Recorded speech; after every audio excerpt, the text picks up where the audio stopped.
Hello hi ನಮಸ್ಕಾರ. ಇವತ್ತು ಹಲಸಿನ ಹಣ್ಣಿನ ಕಡುಬು ಹೇಗೆ ಮಾಡೋದು ಅಂತ ನೋಡ್ಕೊಳ್ಳೋಣ. ಹಲಸಿನ ಹಣ್ಣಿನ ಸೀಸನ್ ಬಂದವಾಗ ಒಂದು ಸರಿ ಆದರೂ ಮಾಡಿ ತಿನ್ನಬೇಕಾಗತ್ತೆ.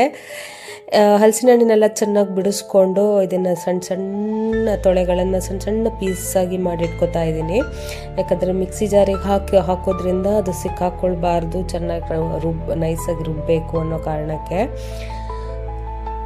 ಇದನ್ನು ಚೆನ್ನಾಗಿ ನೈಸಾಗಿ ಮಿಕ್ಸಿಗೆ ಹಾಕಿ ರುಬ್ಕೊಳ್ಳೋಣ. ನೀರು ಹಾಕಬಾರ್ದು, ಹಾಗೆ ರುಬ್ಕೊಳ್ಳೋಣ. ಇದು ನನಗೆ ಒಂದು 2 ಲೋಟದಷ್ಟು ಹಿಟ್ಟು ಸಿಕ್ಕಿದೆ. ಇದಕ್ಕೆ 3/4 ಲೋಟದಷ್ಟು ರವೆನ ಹಾಕೋತಾ ಇದ್ದೀನಿ. ಇದು ಅಕ್ಕಿ ರವೆ, ಅಕ್ಕಿ ತರಿ ಅಂತೀವಲ್ಲ ಅದು. ಅದನ್ನು ಚೆನ್ನಾಗಿ ಮಿಕ್ಸ್ ಮಾಡಿಕೊಂಡು ಒಂದು ಅರ್ಧ ಮುಕ್ಕಾಲು ಗಂಟೆ ಹಾಗೆ ಬಿಡೋಣ, ರವೆ ಎಲ್ಲ ನೆನಿಲಿ ಅಂತ ಹೇಳ್ಬಿಟ್ಟು. ಇವಾಗ ಅದಕ್ಕೆ ಬೇಕಾಗಿರೋ ಮತ್ತು ಪದಾರ್ಥಗಳನ್ನು ಏನೇನು ಹಾಕಬೇಕು ಅದನ್ನು ಹಾಕ್ಕೊಳ್ಳೋಣ. ಇಲ್ಲಿ ಉಪ್ಪು ಹಾಕೋತಾ ಇದ್ದೀನಿ, ಒಂದು ಅರ್ಧ ಟೀ ಸ್ಪೂನಷ್ಟು. ಹಾಗೆಯೇ ಒಂದು 10ರಿಂದ 15 ಕಾಳುಮೆಣಸು ಜಜ್ಜಿ ಹಾಕ್ತಾ ಇದ್ದೀನಿ. ಕುಟ್ಬಿಟ್ಟು ಹಾಕಬೇಕು, ಅದನ್ನು ಇಡೀ ಹಾಕಬಾರ್ದು. ಹಾಗೆ ಒಂದು ಅರ್ಧ ಸ್ಪೂನ್ ಅರಿಶಿನ ಹಾಕ್ತಾ ಇದ್ದೀನಿ. ಹಾಗೆಯೇ ಇಲ್ಲಿ ಸಣ್ಣಕ್ಕೆ ಹೆಚ್ಚಿರೋ ಗೋಡಂಬಿ ಮತ್ತು ಕೊಬ್ಬರಿನ ಹಾಕ್ತಾ ಇದ್ದೀನಿ.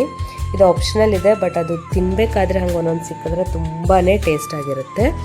ಇಲ್ಲಿ ನಾನು ಅಳತೆ ಅವಾಗ ತೋರಿಸಿದ್ನಲ್ಲ ರವೆದು, ಅದರಲ್ಲೇ ಅರ್ಧ ಕಪ್ಪಷ್ಟು ಬೆಲ್ಲ ಹಾಕ್ತಾ ಇದ್ದೀನಿ. ನೀವು ಹೆಚ್ಚು ಕಮ್ಮಿ ಮಾಡ್ಕೋಬೋದು ನಿಮ್ಮ ಇಷ್ಟದಂತೆ. ಇದನ್ನೆಲ್ಲ ಚೆನ್ನಾಗಿ ಮಿಕ್ಸ್ ಮಾಡಿ ಇಟ್ಕೊಳ್ಳೋಣ. ಇದನ್ನು ಮಾಡಬೇಕಾದ್ರೆ ನಾನು ಎಲ್ಲೂ ನೀರು ಬಳಸಿಲ್ಲ, ನೀರಿನ ಅವಶ್ಯಕತೆಯೇ ಇಲ್ಲ. ಇನ್ನು ನೋಡಿ, ಈ ಕನ್ಸಿಸ್ಟೆನ್ಸಿಲಿ ಬರಬೇಕು, ಎಲ್ಲೂ ನೀರು ಹಾಕ್ಕೊಳ್ಬಾರ್ದು. ಇವಾಗ ಇದನ್ನು ನಾನು ಇಡ್ಲಿ ತಟ್ಟೆನಲ್ಲೇ ಮಾಡ್ತಾ ಇದ್ದೀನಿ.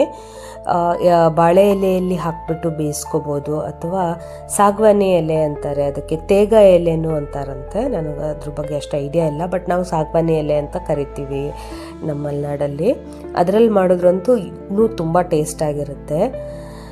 ಈಗ ಇದಕ್ಕೆ ಒಂದೊಂದೇ ಸ್ಪೂನ್ ಹಾಕ್ಕೊಂಡು ಇದನ್ನು ಒಂದು 45 ನಿಮಿಷದಿಂದ 50 ನಿಮಿಷ ಬೇಯಿಸಬೇಕಾಗತ್ತೆ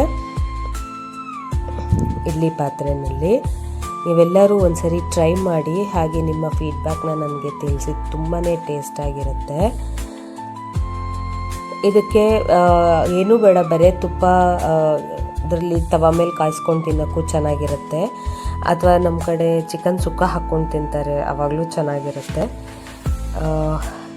ಟ್ರೈ ಮಾಡಿ, ನಿಮ್ಮ ಫೀಡ್ಬ್ಯಾಕ್ ತಿಳಿಸಿ. ಹಾಗೆ ಲೈಕ್, ಶೇರ್, ಸಬ್ಸ್ಕ್ರೈಬ್ ಮಾಡೋದನ್ನು ಮರಿಬೇಡಿ. Thank you.